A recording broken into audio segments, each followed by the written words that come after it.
On retrouve Jean-Pierre Chevènement sur le plateau de Tous Azimuts pour parler de son livre « La France est-elle finie ?» qui est paru chez Fayard. Et nous sommes toujours avec Dominique Vallière. Jean-Pierre Chevènement, vous dites depuis longtemps, vous le dites encore plus, j'ai l'impression dans ce livre-là, il faut dépasser les clivages obsolètes, il faut déplacer les lignes.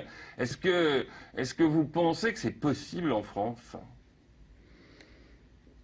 Je crois que la gauche et la droite qui ont versé dans le libéralisme ou dans le social-libéralisme, pour ce qui est de la gauche, c'est-à-dire qu'ils ont essayé de distraire quelques miettes d'un système dont ils ne contestaient pas le fonctionnement global, mais comme ce système est en crise depuis 2008-2009 et que cette crise malheureusement n'est pas terminée et que nous devinons qu'il va y avoir d'autres épisodes, je pense qu'ils sont obligés de remettre leur compteur à zéro. Et mon livre est fait pour faire bouger les lignes, c'est-à-dire pour faire prendre conscience de ce qui s'est passé. Ça, il fait réfléchir, oui. Depuis une quarantaine d'années, et comment ça s'est passé. Et ce que pourrait être un projet pour la France au XXIe siècle. Comment est-ce que la France peut redresser l'Europe de l'intérieur? Comment l'équilibre France-Allemagne peut être rétabli? Car l'Allemagne est devenue le numéro 1 en Europe et nous impose, qu'on le veuille ou non, sa politique, enfin le gouvernement Mme Merkel. Et je pense que cette politique conduit l'Europe à une nouvelle récession. C'est une politique de rigueur appliquée dans tous les pays, dans des conditions qui ne manqueront pas d'entraîner des explosions. Donc il faudrait arriver à redresser cette politique, et il n'y a que la France en Europe qui puisse, par rapport à l'Allemagne, être, je dirais, le levier qui nous permettrait d'exercer une influence sur l'orientation générale de l'Europe, de redresser l'Europe, de faire en sorte qu'au Conseil européen, qui me paraît être le lieu de la légitimité, il y ait en effet une prise de conscience de ce qu'on ne peut pas continuer comme ça. Vous dites, quelque part, vous écrivez, il n'y a rien d'autre à retenir de Karl Marx que la méthode d'analyse, mais c'est l'essentiel. C'est-à-dire que vous étiez, moi je me souviens qu'il y a des années, vous vous revendiquiez comme marxiste. Là, aujourd'hui, c'est plus que la fonction d'analyse, c'est plus une pensée politique. C'est très important de comprendre le monde dans lequel on est. On ne peut pas sous-estimer la contribution de Marx à la compréhension du fonctionnement de nos sociétés. Oui, mais je veux dire par là, Jean-Pierre Chevènement, est-ce qu'à côté du capitalisme de plus en plus sauvage, dérégulé, ultralibéral, est-ce qu'il y a autre chose? Est-ce qu'on a l'impression que depuis la chute du mur de Berlin et l'effondrement du bloc soviétique, il n'y a pas d'autre idéologie de remplacement? Je ne crois pas du tout au marxisme comme prophétisme.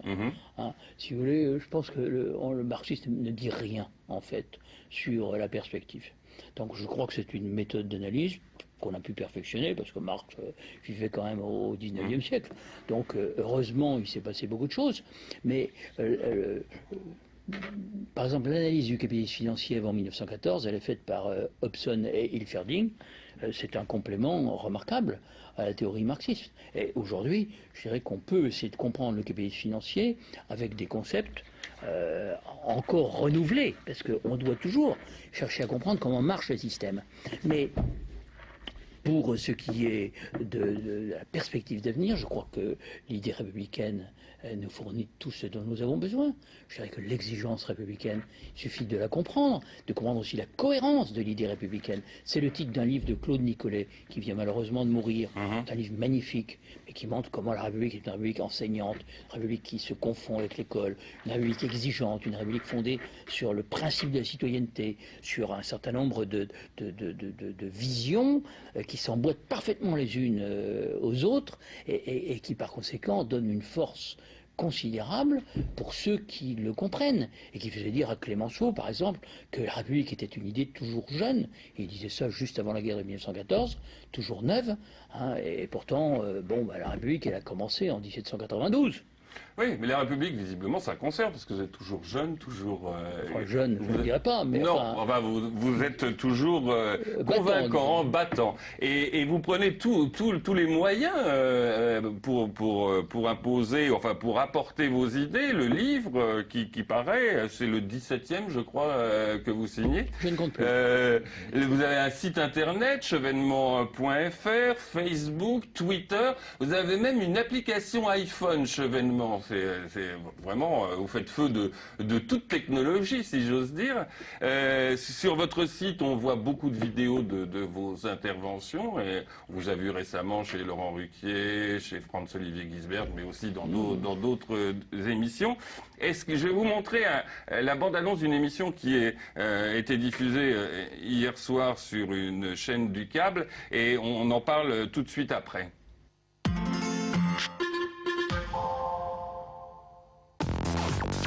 Dans quelques secondes, vous allez connaître le nom du président de la République.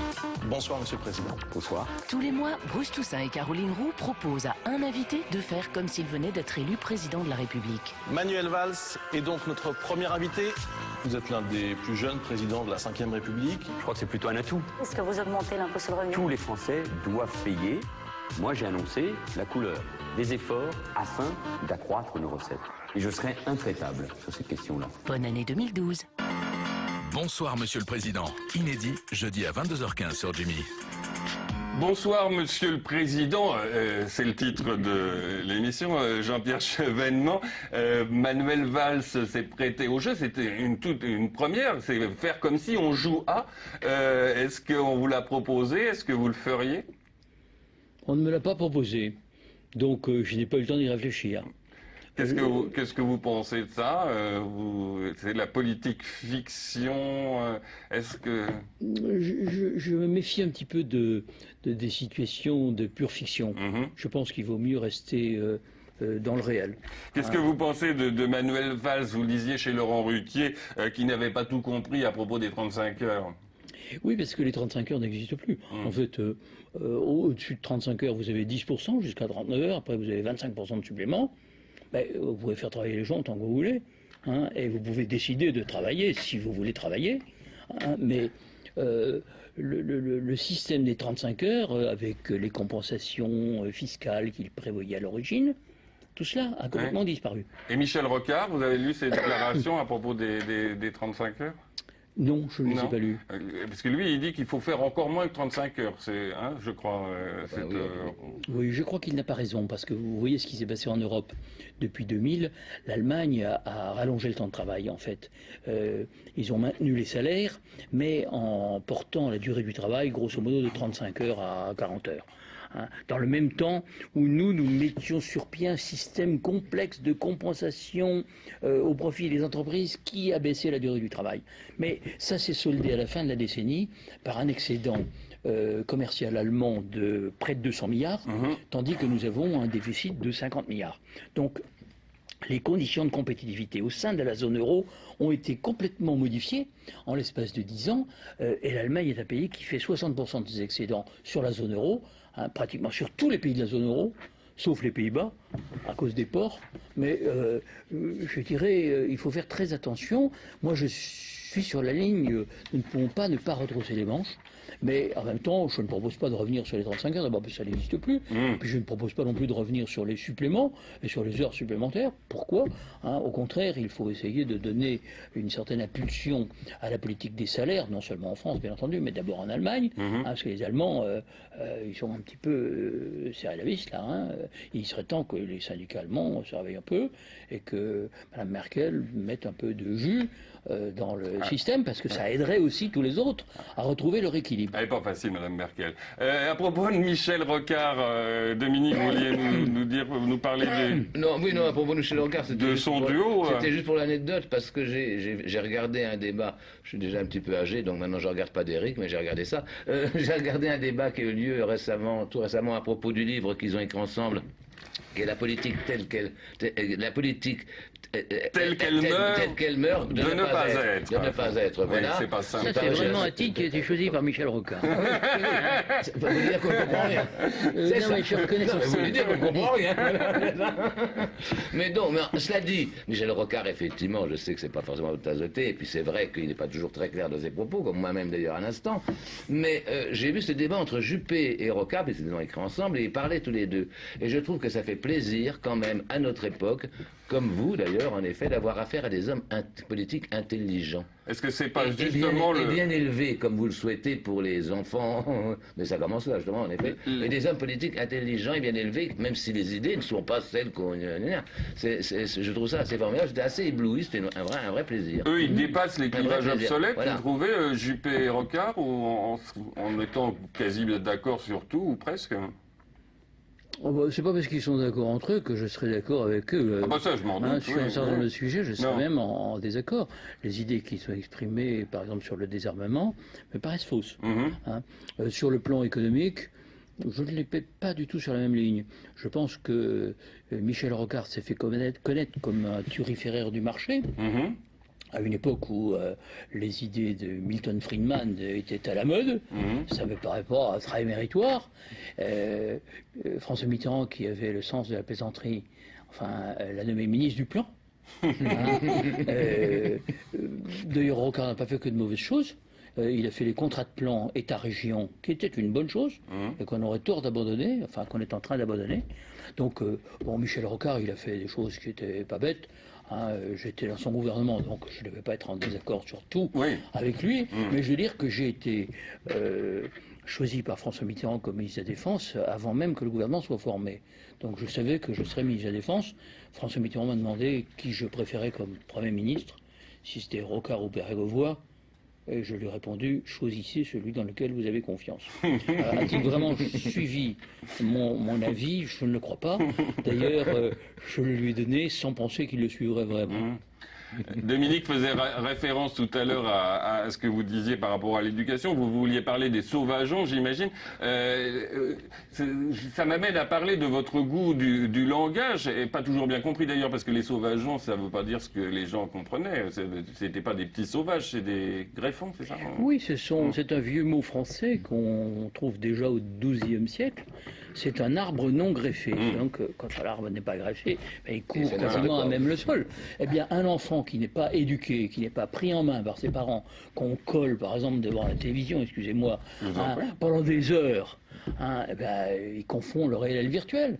Et c'était justement à l'occasion du meurtre par un enfant de 14 ans d'une épicière, en Seine-Maritime, que j'avais employé cette expression à l'Assemblée nationale. Donc on a cru que je désignais les sauvages, donc que j'avais dépérapé. Mais j'avais pas du tout dérapé, j'étais très conscient d'avoir employé un mot juste. Un mot sur un chapitre, un petit chapitre. Il y a beaucoup de petits chapitres dans votre livre.